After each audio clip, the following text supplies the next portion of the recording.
Почитувани граѓани, почитувани медиуми, состојбата со коронавирусот значително се влошува кај нас и во светот.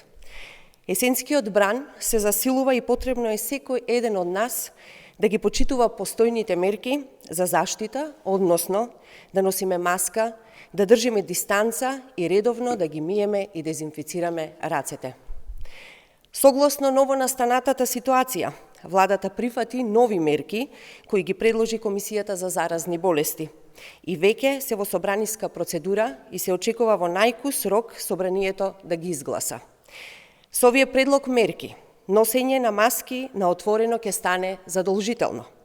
Ќе се забрани групирање на повеќе од 4 лица на отворено по 22 часот, како и домашни посети на повеќе од 4 гости во едно домаќинство.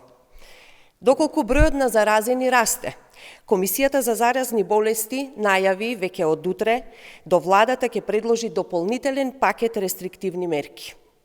Ограничување на капацитетот на луѓе во јавниот превоз до 50%, целосна забрана за секакви настани и крај на работното време на сите економски оператори, субјекти во 23 часот. Здравствените работници не можат сами. Во оваа борба мора да се вклучиме сите со тоа што ќе ги почитуваме мерките без исклучок. Се работи за вашето здравје, за здравјето на вашите пријатели, колеги, на вашите најблиски. Мора сите да бидеме свесни, совесни и одговорни.